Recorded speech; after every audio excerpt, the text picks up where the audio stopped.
Remember, on Saturday, the Prime Minister held a video conference with chief ministers, and in an online post after that meeting, he said that there was consensus among states on extending the lockdown by another 2 weeks. Also, soon after the meeting with the Prime Minister, Delhi's Chief Minister Arvind Kejriwal was one of the few chief ministers to first tweet. He said, and I quote, "The Prime Minister has taken the correct decision to extend the lockdown. Today, India's position is better than many developed countries because we started the lockdown early. If it is stopped now, all gains would be lost. To consolidate, it is important to extend it," end of quote. Meanwhile, the Department for Promotion of Industry and Internal Trade, the DPIIT, has written to the Home Ministry recommending limited activity in select sectors, but with safeguards including distancing and sanitation. The sectors the department has mentioned include textile, electronic manufacturing, automobiles, and companies with export commitments. While a nationwide extension of the lockdown is yet to be announced, Maharashtra, Punjab, Telangana, Tamil Nadu, West Bengal, Odisha have already extended the lockdown to the 30th of April. Kerala, which has witnessed a significant drop in the number of new cases, is not letting its guard down either. Kerala's Chief Minister Pinarayi Vijayan has tweeted, and I quote, "When Kerala decided for a lockdown, COVID-19 cases were on the rise. We are looking at better numbers now, but it is too early to relax," end of quote. He goes on to say, and I quote again, "We know that this has been a difficult period for many, but there is no room for any kind of response fatigue," end of quote. Well, to talk about the exit strategy come the 14th of April, joining me today on the program is the Chief Minister of Goa, Pramod Sawant, the Chief Minister of Puducherry, V. Narayanasamy, Thomas Isaac, the Finance Minister of Kerala. Gentlemen, many thanks for joining us here on the program.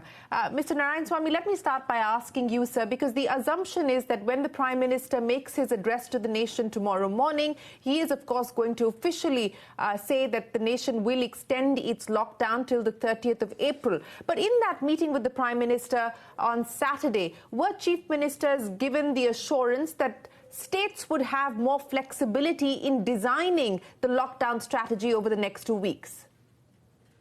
Yes, most of the honorable chief ministers of various states, right from Maharashtra ending with Madhya Pradesh, they said that the lockdown to continue. Some honorable chief ministers have mentioned that some relaxation has to be given. And the overall the consensus is that there should be a lockdown till 30th of April. The Honorable Prime Minister, while concluding, he also mentioned that the chief ministers have raised their voice that to contain the impact of coronavirus in the country, while it is spreading like the wildfire in other parts of the world, we have to take decision very cautiously. And therefore, the lockdown proposed by the Honorable Chief Ministers is to be considered. But his body language was that there should be a lockdown till 30th of April with certain preconditions. Okay. Yeah. Let me go across to the Chief Minister of Goa, Pramod Sawant. Mr. Sawant, let's just take that point forward. What we just heard there from the Chief Minister of Puducherry, Mr. Narayanasamy, that the Prime Minister seemed to suggest that while the lockdown will continue, there might be a little more flexibility in this leg of the lockdown versus the 21-day lockdown that concludes tomorrow. Now, what does that mean? Does it mean there will be a calibrated restart guideline, a central guideline that the centre will announce, but states will be given flexibility to operate within that national guideline? So for the state of Goa, for instance, sir, large chunk of your revenue comes in from tourism. Now, are we to understand that there will be any relaxation at all on interstate travel, on tourism-related activities, on aviation, on public transport? At present, till the 30th of April, we are not promoting any tourism activity. We are already asked for the Honorable Prime Minister to ban on the airline also and to ban on the railway until we are banning on the roads transport also. And after the 30th of April only, we can think of the railway and air plan. Otherwise, we need to wait for the tourism activity. It will start in the month of November, December onwards. Now we are not thinking of any tourism activity. So you're saying that you will look at starting tourism activity only from November to December. This Yes. is anyway the lean period, but pretty much the end of the year is what you're looking at. Let me bring in the Finance Minister of Kerala, and then I'll come back to you, sir. Mr. Isaac, thanks very much for joining us. Congratulations to the state of Kerala for being able to flatten the curve, so to speak. If I could ask you about how you are now approaching this next phase of the lockdown. What is the plan? What is the strategy? The Chief Minister has tweeted saying that there should be no response fatigue. What should we understand that to mean? Well, as you just commented now, we have been relatively more successful in containing the spread. And I think in the coming days, things are going to improve much further. But we are very cautious. Once the lockdown is withdrawn, we are expecting whole influx of migrant workers, Malayalis from outside. Maybe a couple of lakhs people. That will change the situation totally. Okay. So we are now preparing for that eventuality, if it comes. At the same time, it's very important that you brought up that issue, sir. If I may just address that issue, because this is something that is going to be crucial. We are given to understand that the centre is in touch with the government of the UAE on the return of Indians.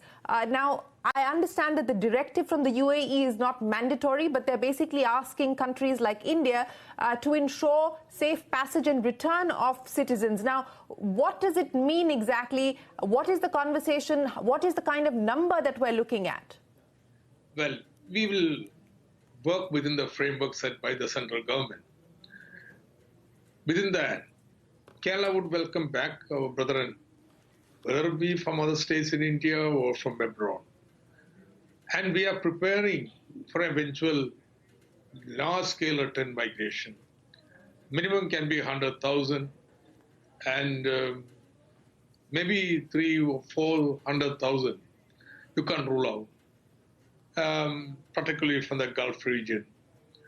And so what does it imply? When all these people come back, they will have to be quarantined, which means that we identify sufficient rooms in hotels, hostels, other public buildings, even private houses and flats which are vacant. And we already have identified about 2.5 lakh accommodation. And we still have to prepare for that, have the beds, everything ready. No, this calamity may come, but if it comes, we will be prepared. So that's one line of action we are involved now. On the other hand, now things are improved. I will work within I think central government gives some flexibility to the states to drop an exit strategy. So no kind of withdrawal of the lockdown and so on, but certain relaxations in certain districts, not all over the state. But all over the state, for example, agricultural operations. Now, people should be allowed to work. Even while under lockdown, we were encouraging people to have vegetable cultivation in their homesteads and so on. So this will be expanded. Right. Then there are the small-scale cottage industries, which are isolated, does not bring people together. They would be permitted. Maybe smaller shops, not malls and so on. No public transport, never inter-district. But depending upon what are the broad guidelines of the center, I hope they would give some flexibility. We will be implementing a well-thought-out exit strategy. Now, coming to this, I agree with the Honorable Chief Minister of Goa. Well, this season is gone, and I think we better prepare for the December, the next season. But Kerala would like to start our marketing for that event right from now, telling this a safe place to come. I think the tourists who left Kerala after being quarantined and so on have good regard for whatever we have help them. And therefore, we will use that as to improve our brand. And we are thinking of a strategy for that. Okay, let me go back to Mr. Sawant. Mr. Sawant, tourism, as you pointed out, those activities are unlikely to restart till the end of the year. But what about other activities which also provide a source of revenue? We've seen the government of Assam give a relaxation as far as liquor is concerned. Is that something that the state of Goa will also consider? And what will be the plan now as far as, delivering cash perhaps to those most vulnerable? Many states have designed their own plan. What is Goa looking at? Because as I pointed out, lion's chunk of the way that people benefit from the Goan economy is tourism, which is off the table. As agreed by the Honorable Chief Minister of the Kerala, already we have started our pharma industry, the food industry has already started since from the beginning. Now, as per the central guideline, and we are ready to start with the economical activity as the manufacturing activity, in some way the mining activity also, we are ready. So, of course, if the central gives the permission, then the export activity of the mine ore, whichever they are present also, we are starting from now onwards. And the rest all also economical activity, it will be give the benefit and boost for the economy. We know the tourism, it is not possible for us to start the tourism activity now. It will go in the month of course, in the November, December only. Okay. What about liquor, sir? Is that something that you're also considering opening up along with pharma, etc.? At present, we are starting with the manufacturing of the liquor. We can, if the central guideline permits us to start with the wine shops, then only will. Otherwise not. We are asking for the manufacturing units of the liquor. Okay, manufacturing. Mr. Narayanasamy, what kind of relaxations are you looking at in Puducherry? And more specifically, one of the issues that was also raised by state chief ministers with the Prime Minister in that meeting on Saturday was financial assistance, state seeking financial assistance from the centre. How cash-strapped does the state of Puducherry find itself today? What is the specific quantum of financial assistance that you require? In fact, the state, the Union Territory of Puducherry is also like Kerala and Goa. We are one of the states where we are depending upon our revenue and also the service sector in the tourism, because a lot of foreign tourists come to our state and also inland tourists. That is gone already now. And apart from that, as far as the industries are concerned, we have the large number of industries and middle-level industries and small-scale industries. Today morning, we had a meeting with the champions of industry, especially CII. They were also telling us that already we started the pharma industry, we started food industry, food processing, we started the agriculture operation. Now we are going to start the fishing industry also. And apart from that, they were telling that they would like to run the industry with limited capacity, following the social distancing and sanitizing the factory. Okay.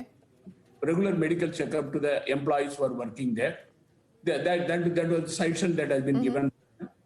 And especially Puducherry is some of the export-oriented units are there. And because the Puducherry lost its from excise tax. Mr. Narayanasamy, I'll come back to you, sir. It's important what you're saying, that even within the state, you are looking at restarting at least partial activity across different sectors. But Mr. Isaac, coming back to you now in terms of financial assistance and the revenue implications for states, which is an issue that I know all of you have brought up with the Prime Minister. The government of Kerala tapped the bond market, sir, and it was a difficult sell, so to speak, or a raise, so to speak. So what is the situation now as far as state finances are concerned, and what is the specific ask from the centre outside of the GST compensation? What is the implication of the shutdown? Kerala, for example, our own revenues would be and also central transfers, our revenue would be 20% of the normal. Okay. But on the other hand, with all the money transfer that is taking place and also added health expenditure, there's a boost in the expenditure. How do you fill the gap? This is a question. If you're serious about handling this national crisis, you better address how do you fill the gap in the state finances, because they spend 60% of the overall intergovernmental expenditure in India. Now this can be done only by central government permitting states to borrow more. But we went to borrow more.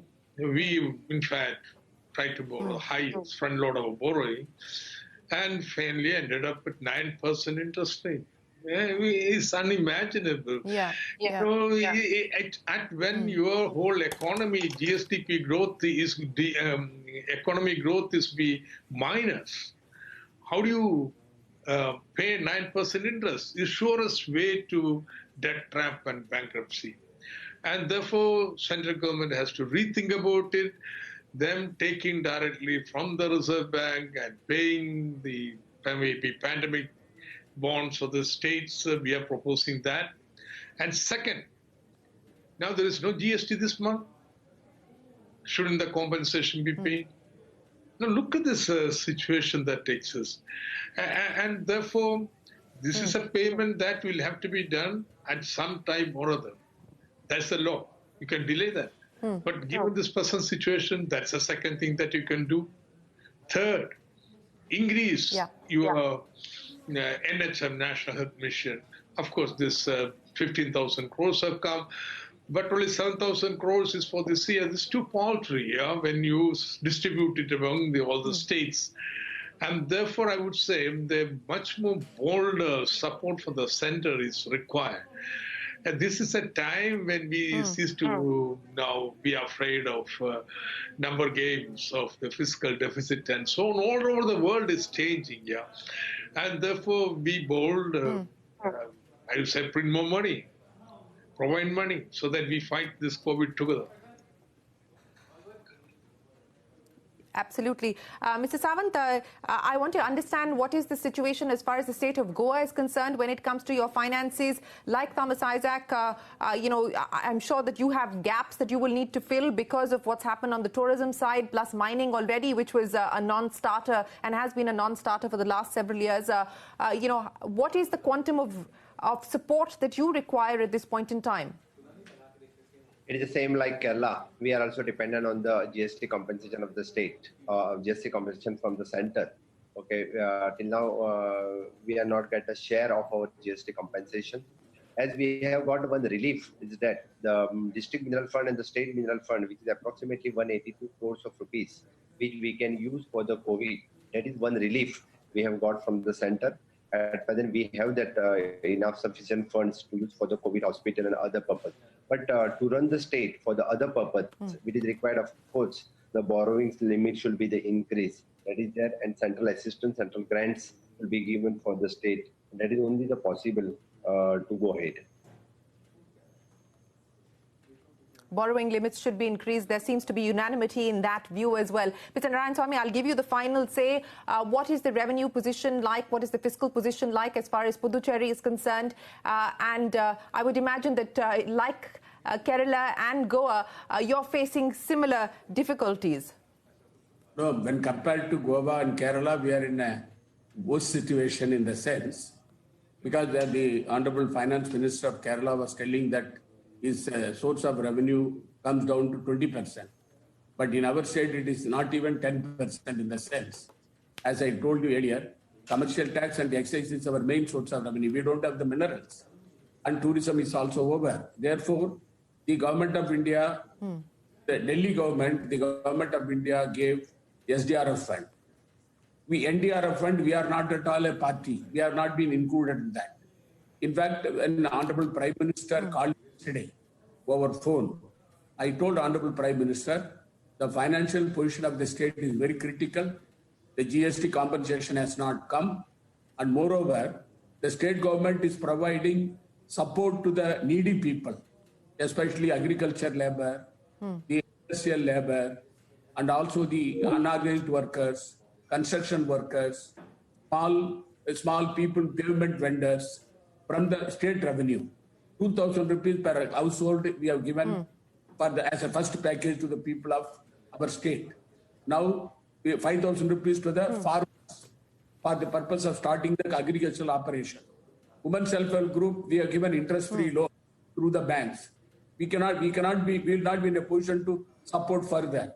I brought it to the notice of the Honorable Prime Minister when he called me yesterday over phone.